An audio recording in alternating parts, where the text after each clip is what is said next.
This is the Roots and All Budcast, presented by Sarah Wilson.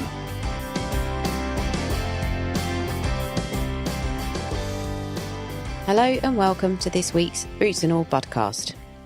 Today I'll be talking about terrariums and tulips. Firstly, I'd like to thank those of you who've asked for some episode on houseplants. I'm pleased to say that the next episode of the main podcast, which is due out on the 28th of August, is all about houseplants, the good, the bad and the downright impossible. So please, if you're interested in houseplants, subscribe to the podcast to make sure you don't miss out on future episodes. This podcast also starts with the subject of houseplants because I managed to catch up with Beth Otway, whose blog Pumpkin Beth is an absolute goldmine of gardening information, particularly on terrariums. You can find a link to her blog in the show notes, and if you're interested in terrariums, I would encourage you to go and explore her site because it contains the most brilliant information, all of which is gleaned from the trials she conducts in order to get the best results from her terrarium plants. Not only is the information comprehensive and fascinating, but Beth is also a talented photographer, and you can't fail to be wowed by the images she puts on her blog. I just wanted to share with you a few of the answers she gave to questions I asked about terrariums. And first off, I asked her what she thinks are the top performing terrarium plants for beginners. Beth said, "Phytonias are absolutely fantastic terrarium plants. Whatever colour scheme or style you favour, there's a Phytonia for you. Phytonias are commonly called nerve plants after the coloured veining of their leaves. Phytonias are very handsome plants. They have a luminescence and glow, which really lightens up the planting inside a terrarium.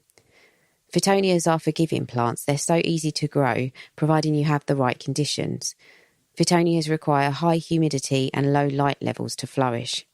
These evergreen perennials are perfectly suited to growing inside a terrarium. If you favour a white and green colour scheme, you may like to plant Phytonia albivenis, mosaic white, with its fresh green leaves with white veining, or perhaps if you're creating a more vibrantly coloured terrarium, you might choose Phytonia albivensis skeleton with its glowing red veined leaves. There are many different coloured Phytonias available. You'll find plants with white, pink, red and orange veining. I'm sure that you'll find a Phytonia to complement both your indoor planting scheme and your decor." So I went on to ask Beth what are some of the common mistakes people make with their terrariums, and she said, "A terrarium trend which has been going on for ages now and doesn't seem to be abating is the fashion for planting cacti and other succulents in terrariums. Cacti and succulents tend to be plants that originate from dry, arid, bright and sunny environments. They like free draining soil and to be grown in a container that has drainage holes so the water can run through the pot. These plants do not succeed in the very humid environments that a terrarium creates. Rather ironically, cacti and succulents grow best without a terrarium. They make super house plants. If you'd like to try growing these lovely plants, choose a container that has drainage holes and use a gritty, sandy, open, free-draining, peat-free compost. These types of plants tend to be great choices for a conservatory, a light, bright room or a sunny windowsill.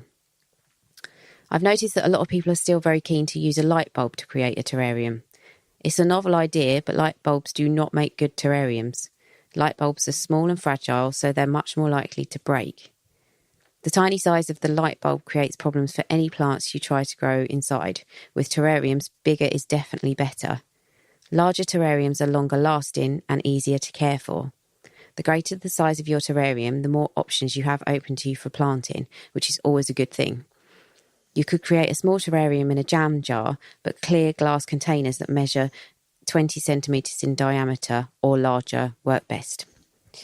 So they're the answers Beth gave to 2 of my questions, and if you'd like to see the answers she gave to the other 6 questions I put to her, plus 2 fantastic photos of the Phytonias she mentioned in her first answer, you'll just have to go to my blog at www.rootsandall.co.uk to read the rest of the interview.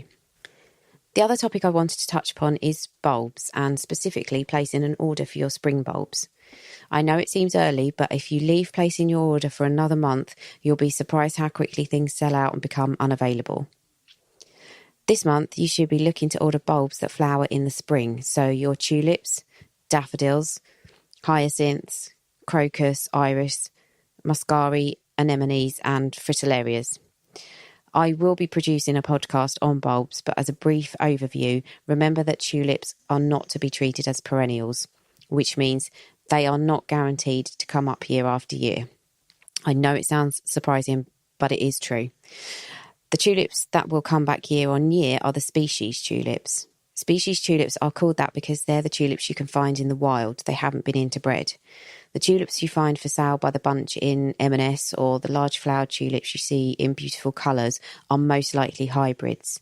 And hybridisation gives you larger flowers and stems, it gives you fancy petal forms and beautiful uniform colours, but these come at a price, the price being that the bulbs are less likely to come back year after year.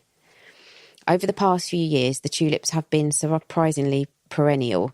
For example, the tulips I planted in autumn of 2014 managed to flower fairly well in spring 2015, 16 and 17. However, the number of bulbs that came up and the size of the flowers was diminished in each successive year. However, the winter of 2017-18 was harsh, and in spring 2018, barely any of those 2014 bulbs survived. So you can see it depends on the type of year we have, but to avoid disappointment, it's always good to at least top up your tulip bulb numbers, even if you don't want to start from scratch each year.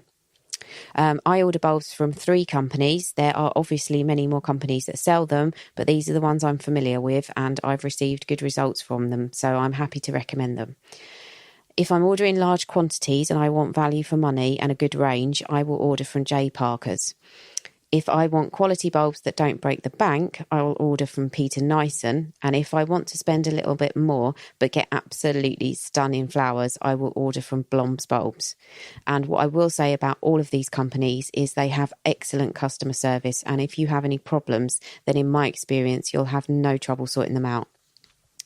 Just one thing to note when you order your bulbs, sometimes they won't dispatch them until a good few weeks later. So if you ordered them now, you wouldn't be getting them for a fair few weeks. But you do need to be ready for when you take receipt of your bulbs to get them in the ground, because they will not like hanging around. It's very easy to buy them and think you'll get away with leaving them in the paper bag or the netting they come in for a week or two. This is the easiest way to lose them because they can quickly become mouldy and soft and they'll be no good. My top tip for tulips, if you're thinking of treating yourself to some, are if you want to go for white tulips, I would go for Purissima and Spring Green because they're gorgeous tulips. They've got a lovely clean white colour rather than being adulterated by tints of other colours such as cream or pink, and they actually look good planted together. If you want a warmer colour, you could do St. Cairo, which is an unusual orangey brown, and it looks really good planted with dark red tulips.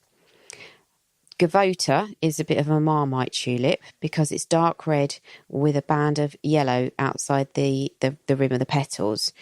I inherited a clump of these when I moved into my house, and they've come up year after year despite what I said about tulips not being perennial, and I've grown to love them. The other tulip I'll be planting in my own garden in large numbers will be Anthracite, and the spelling of that is in the show notes. This is a deep pink tulip, and last year it performed the best out of all the varieties I trialled, and I did trial quite a few. It flowered on, and it looked brilliantly cheerful when everything around it looked miserable. So that's terrariums and tulips, and that is it for this podcast. As always, if you have any comments or suggestions for future episodes, don't forget to email me podcast@rootsandall.co.uk. So get growing, and I'll catch you next Tuesday. For more information, visit the Roots and All website at rootsandall.co.uk. To download more episodes, visit iTunes, your favourite podcast provider, or get them direct from our website.